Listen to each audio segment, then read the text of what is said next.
actuelle, Madame la ministre? Écoutez, moi, je trouve de l'avenir quand même encourageant. T'sais, honnêtement, qu'on soit capable d'arriver avec de nouvelles maisons dans nos cartons, c'est assez formidable. Mais là, on a 13 maisons livrées sur 30. Il y en a 17 à venir. J'essaie d'évaluer ce que vous voulez dire. Est-ce qu'on devrait en rajouter quoi? Je ne sais pas combien.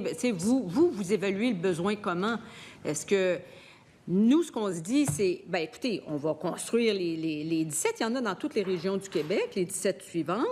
Il y en a 13 de livrés. C'est quand même bien qui ont ouvert leurs portes. Puis, comme c'est des belles maisons, j'en ai vérifié, j'en ai visité plusieurs. Alors, il y a quand même une certaine fierté, puis on est capable de répondre à des besoins. Ceux qui vont venir vont continuer de répondre à ces besoins-là. Puis l'idée d'avoir un comité en place qui regroupe les services sociaux, la santé et nous, bien, on met au cœur de ce comité-là l'expertise que l'on détient et les maisons d'hébergement. Je ne veux pas les oublier parce que les regroupements, alliances, fédérations des maisons d'hébergement sont partie de ce comité-là et c'est important qu'elle soit partie de ce comité-là. Ce sont nos yeux, nos oreilles, ce sont les citoyens qui s'expriment à travers le regroupement, l'Alliance et la Fédération. Alors, elles apportent toute leur expertise, tout leur travail, toute leur connaissance pour qu'on puisse, nous, au gouvernement, faire les choix les plus éclairés et les plus en droite ligne avec les besoins sur le terrain. Et ces besoins-là, je le disais un petit peu tout à l'heure, c'est des mouvements qui sont vivants. On ne peut pas dire 1000 places là, 2 places là, 14 places là. On se retrouve des fois dans des situations où il y a plusieurs enfants, des fois des personnes âgées, des fois des problèmes qui sont plus lourds, il y en a qui sont passagers, il y en a qui se retrouvent dans des situations particulières à un moment donné de leur vie. Alors, l'idée, c'est d'être capable de référer les femmes aux bons endroits, de faire une bonne analyse de la situation sur le terrain, ce que nous sommes en train de faire, et d'être capable d'amener, de répondre à ces besoins-là avec l'ensemble des ressources qu'on a sur le terrain. Mais comme je vous dis, ça bouge. Je m'excuse, mais je reviens parce que vous n'avez pas répondu à la question. En ce moment, là, vous parlez des projets, les projets là, en cours et tout, mais ces projets-là ne vont pas satisfaire aux demandes actuelles. Et donc, les regroupements reviennent avec « on a d'autres projets, on veut faire d'autres projets », mais on se fait dire « il n'y a pas de financement ».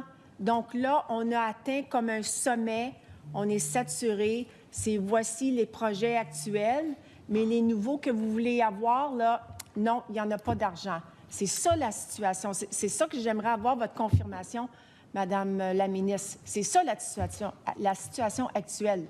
Il n'y a pas d'argent pour de nouveaux projets afin de pouvoir satisfaire peut-être toutes les demandes. Mais qu'est-ce qui vous dit que les 30 maisons plus 4 maisons ne répondront pas aux besoins? Les maisons d'hébergement qui nous le confirment. C'est le regroupement, c'est la Fédération, puis c'est l'Alliance qui nous le confirme. Bien, moi, on n'a pas les mêmes conversations. Moi, ce que j'entends, c'est que ça s'est extrêmement amélioré. Puis bon, on construit une trentaine de maisons, c'est quand même pas rien. Mais je ne sais pas, vous avez visiblement des chiffres que moi, je connais pas, parce que vous me dites que vous voulez qu'on ait de nouveaux projets par-dessus les projets qui ne sont pas terminés. Alors, je ne sais pas de quoi vous parlez. Moi, je pense qu'il y a un réel effort. Je pense que notre gouvernement, je suis très fière de ce que notre gouvernement fait pour contrer la violence à l'égard des femmes, les violences sexuelles et conjugales. Et cela, depuis 2018, c'est au-dessus d'1 milliard de dollars qui a été investi pour contrer les violences à l'égard des femmes. C'est pas rien. Alors que vous étiez stable entre 2014 et 2018 à 77 millions de dollars avec zéro sous en maison de deuxième étape. C'est comme vous n'étiez pas du tout dans une situation où vous répondiez aux besoins. Les services externes, pour vous, ça veut dire quoi? Les services externes dans les maisons d'hébergement, ça veut dire quoi? C'est quoi les services externes?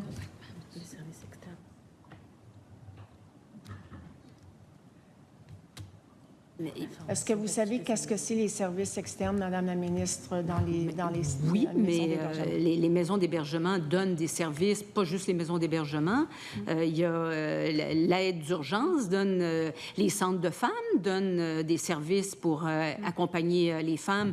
Et il y a des femmes qui ont des réseaux et qui peuvent bénéficier des services d'accompagnement, soit des maisons d'hébergement, soit des centres de femmes ou de différents... Merci, Madame la ministre. Le temps est écoulé pour ce bloc.